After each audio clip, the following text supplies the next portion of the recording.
सत्संग से सोधी आवे, नहीं जीव 84 में जावे। सत्संग से सोधी आवे, नहीं जीव 84 में जावे।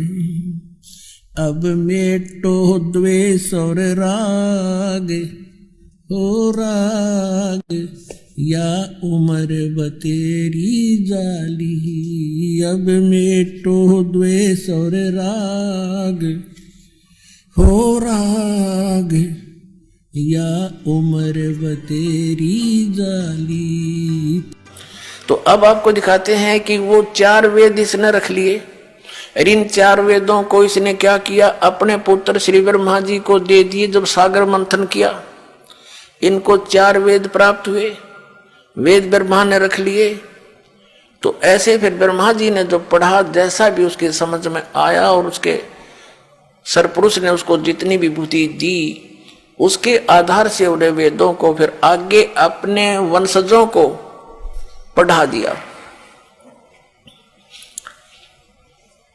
अब उन वेदों में क्या लिखा है, अब जैसे यजुर्वेद के अध्याय नंबर 40 के और श्लोक नंबर 15 में ये वेद ज्ञान दाता सरपुरुष ब्रह्म कहता है, इसको ब्रह्म भी बोलते हैं। ये कहता है कि मेरा केवल एक ओम मंत्र है, इसका जाप काम करते करते करो, विशेष कसक के साथ करो, और मनुष्य जीवन का एक परम कर्तव्य जान कर ओम नाम का स्मरण करो। अब ऋषि महर्षियों ने इन यजुर्वेद से ओम मंत्र तो सेलेक्ट कर लिया कि पूर्ण परमात्मा की भक्ति का सही मंत्र यही है। तो जो ओम नाम के जाप को ही सुप्रीम मानकर सेट हुए बैठे हैं, वो ये भूल गए कि इसी यजुर्वेद अध्याय नंबर 40 के श्लोक नंबर 10 से लेकर 13 तक वेद ज्ञान दाता सरपुरुष एक ऑप्शन छोड़ रहा है कि कोई तो परमात्मा को जन्म लेने वाला कहता है संभवात, और कोई असंभवात, यानी वो कभी जन्म नहीं लेता, उत्पन्न नहीं होता, ऐसा बताते हैं। इसकी जानकारी भगवान साकार है या निराकार, इसका यथार्थ ज्ञान तत्वदर्शी संत बताते हैं, उनसे सुनो।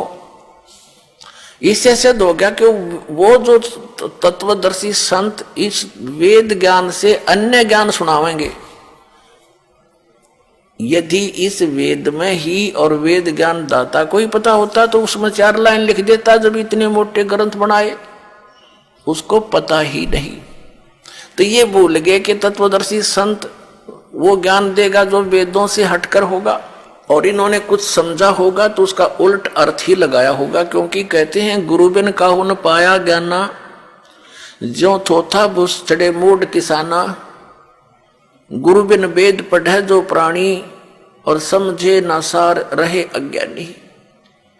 तो सार नहीं समझ सके परम तत्वदर्शी संत के बिना वेदों का। अब पवित्र यजुर्वेद के अध्याय नंबर 40 के और श्लोक नंबर 15 आपको दिखाते हैं, फिर 17 दिखाते हैं। इसमें क्या कहता है वो ब्रह्म कि मेरा ते को मंत्र है, इसके सिमरण से जो अमरत्व प्राप्त होगा आपको वो उतना ही होगा।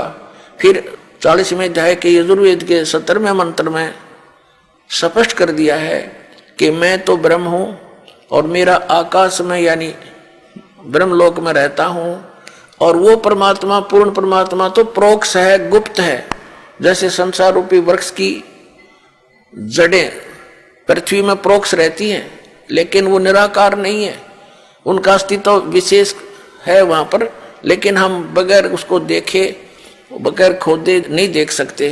तो इसी प्रकार वो परमात्मा उल्टा लटका हुआ संसार रूपी वृक्ष की जो मूल है वो प्रोक्ष है।